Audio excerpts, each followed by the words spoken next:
Hey cousins, welcome to Brown Liquor and Bad Ideas. Welcome, cousins, to this episode of Brown Liquor and Bad Ideas.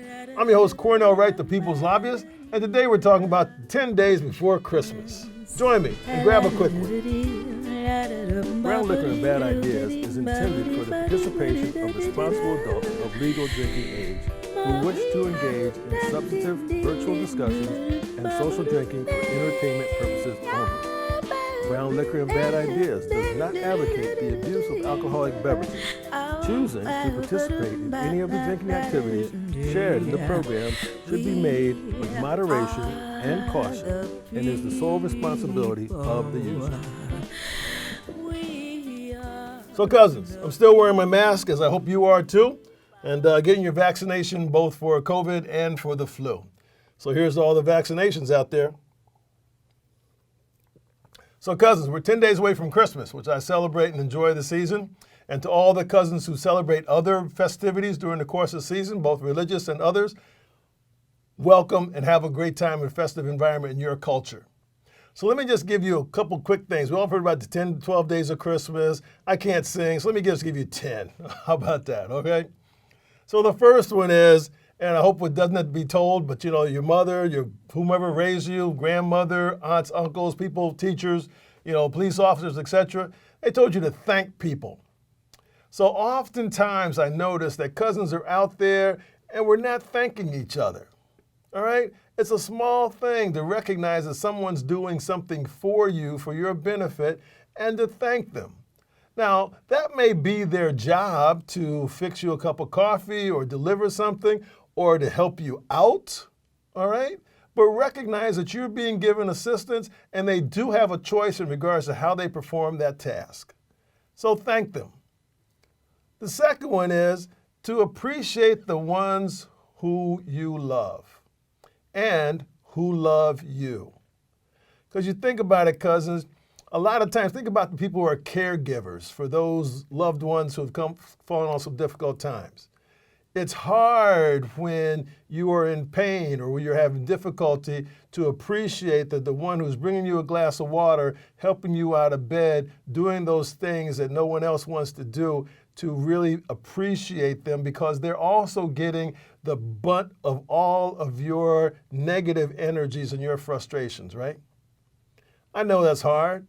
I've given service to loved ones. I've received service from loved ones. It's hard to make those distinctions, but just try to appreciate those who are taking care of you because they do in fact love you. The third one is one that I think we all need to spend a little more time on. Let's call it self-care. Now, there are a lot of people who talk about self-care in regards to the various yoga and eating correctly and drinking and meditation and all those sorts of good things, and recognize that all that makes sense.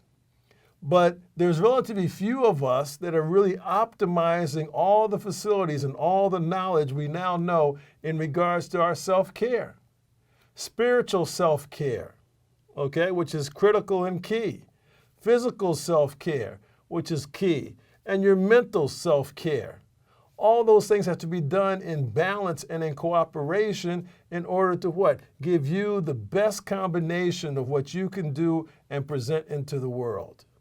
That self-care factor, and sometimes it's a question of time, it's a question of money, it's a question of commitment. I know it's hard. But think about what it takes for you to get self-care and just start working on that list and getting to that better place. That's not only for you, but for those that you care about as well, right? And if you can kind of do something together, think about a family that might do yoga together or might do stretching. So we're watching TV together, but maybe we're also doing some stretching. Maybe we're going for walks together. You see what I'm saying? Maybe we decide that everybody has their quotient of how much water they ought to drink. Everybody gets a little pitcher and you fill out your water. I don't know. Do whatever's the right thing for you and yours, cousin. But that self-care thing is really important. Now, cousins, they say almost anything in moderation, right? Even drinking brown liquor, in moderation. Food, in moderation. Whatever drugs of your choice, in moderation or not at all. Gambling, which we're all starting to get all these apps for gambling in moderation. And by the way, for all my cousins who have ever been to Las Vegas or Atlantic City, and I get on the elevator with somebody and they had a little tough time, I said, remember, they are professionals and we are amateurs. Okay? So you think about what the outcome is going to be. So look at that as being socialization and not as a way to pay the bills. Okay, cousins?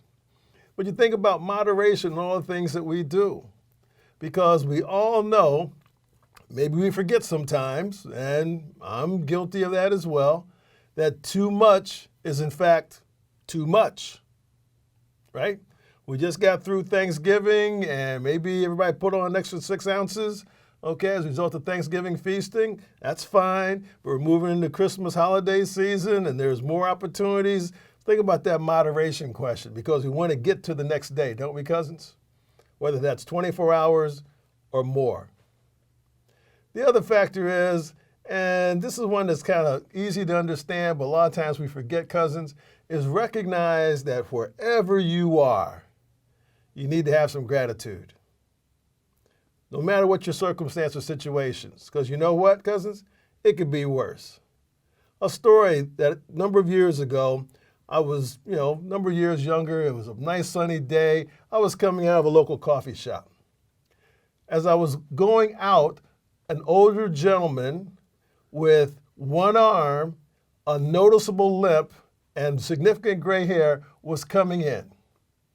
He asked me, we exchanged pleasures. Good morning, good morning. He asked me, how are you doing? I said, I'm doing pretty good. His response was, you better not complain. You got that, cousins? You better not complain. Because what was I going to tell him about my difficulties? And we know the old story about if you take sitting around with your friends, if all your problems and issues in your life are cards and you put them down on the table and everybody else put them down, you might come back and find your cards have been picked up and somebody's is worse than yours. Gratitude is so important just to recognize that here we are on this planet, on this spaceship, going through time and space, and you can still do the best you can with what you have to work with. Okay? One of the things that is key for this show and key I submit for what we're doing in regards to looking at bringing us together as we the people is having some focus on information. That's not to become more specialized or narrow in our informational sources, but broaden our informational sources. I'd be willing to bet you that there are cousins out there who know more information about their sports team than they do about what their congressperson is doing, right? I'd win that bet almost 9 out of 10 times. There's more that you know about the most TikTok or the most whatever the person's influence or personality than you know about what's happening in your local politics. What has most importance to you, cousins? That influencer who's living a life that we aspire to, perhaps may not get, or the person who's actually having impact on our taxes, on our health system, on the economy, and on what's happening in the world regarding climate change. All right? And just not to forget that the politicians also have a basic understanding impact on basic fairness. So let's start to have that focus a little bit more from the attention on what is exciting and perhaps glittery and fun, and to what is more substantive in regards to having impact on our lives. All right, cousins? That's a focus on our lives. Not only for our lives, but think about it, for your children and your grandchildren. That leads me to the 7th one, and that is work to fix what we can. Now, so cousins, it's not to say that, oh, gee, everything's too big or I can't have any impact. That's not true. We've all seen, if nothing else, the zombie movies, right? So think about this. One zombie movie I saw is all of a sudden the zombies had to try to get up this big hill. And all of a sudden, one zombie got here and all of a sudden people started crawling on top of them. Eventually, they were running over top of the wall, over the hill. So there are things that we can do on a small level. Think about your car in regards to idling as to how much impact it has. I don't know about you, but I shave in the morning. Think about the time that you spend turning water on and letting it run instead of having either bowl or not using it much to shave or brush your teeth. Now, cousins, that may not seem like a big thing because we live in the United States of America and we're very blessed, but in other parts of the world and country, let's call it Alaska by name, water is very important, and there is, in fact, a shortage. So there are things we can do personally. There are things we can do with our votes, representing those people who are thinking about us for the future and what's going to be necessary for the future. We can play a role, cousins. In regards to also what do we do in regards to our personal carbon footprint. Not to mention your personal life, your finances, and the way you move things forward, right? And you can have direct responsibility of fixing your world and how much you love the people and other cousins in your environment. So fix it. And the other factor is that when you really start to look at it, gee, cousins, this is a pet peeve of mine. Let people do their jobs, all right? Now, we're quick to say that, oh, that person who serves me and gives me a cup of coffee ought to do it quicker. Or that waitress or the waiter needs to bring over my food quicker, all right? We're quick to push on those people. Or, gee, that nurse or that doctor didn't give us quite what we wanted at the right time. But are we as quick to ask our politicians to do their jobs for us? And not be caught up in them trying to get reelected, but doing what's substantive and having impact on our lives and what we need to have done right now, or what we need to have done to prepare us for the future, or giving us the real information that we need to be able to assess not only them, but what their recommendations are and how they're voting. You see what I'm saying, cousins? This is not a question in regards to our politicians, in regards to just a game of whether the red team wins or the blue team or the green team or the orange team. It's do we win as a people? And who's giving the best ideas that's going to help all of us move forward? Because at the end of the day, we're all going to be exposed one way or the other. So, count on people to do their jobs. The second is, cousins, and I know you've heard me talk about it on this show, wear masks, get the vaccine, please, okay? Because think about it, cousins, if we had all gotten the vaccine when it was available in the first quarter of 2021, we would have been able to suppress the COVID-19 virus. It is never going away because it lives where? In human beings. So it's a human question.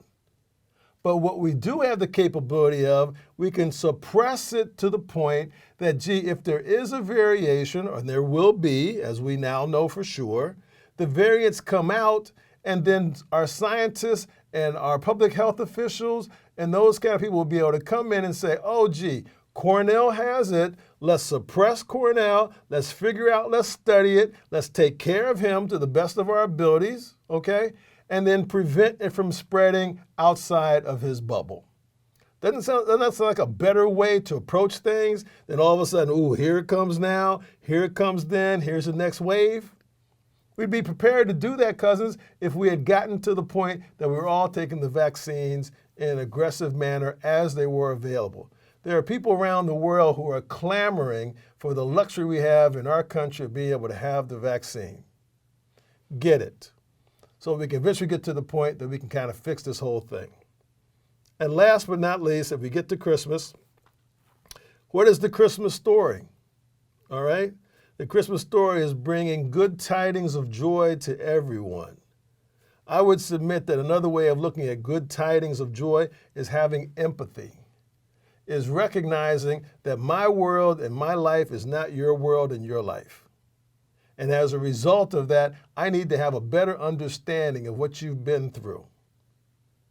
Knowing what you've been through can give me an idea of a little bit of empathy to recognize that everyone is not living in a $1 million, multi-million-dollar home. Everyone is not necessarily healthy. Everyone is not strengthful and robust. Everyone is not smart. Everyone has not had a chance to go to college. Everyone has not had privileges that are given to some freely and denied to others. Okay? all these aspects that kind of constitute and make things up is where empathy comes in, that gives us a chance to understand everybody's humanity a little bit more, which gives us a chance to do what? Come together as we the people. You got that, cousins? Empathy.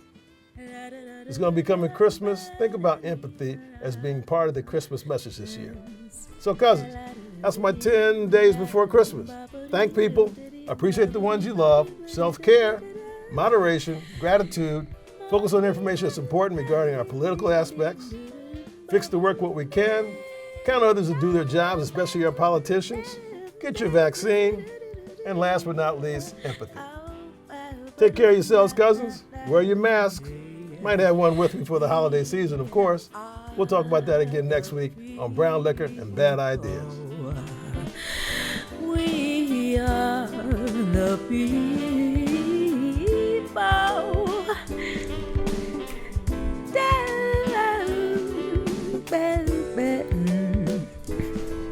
Welcome to the show. Here we go again. Hey, cousin.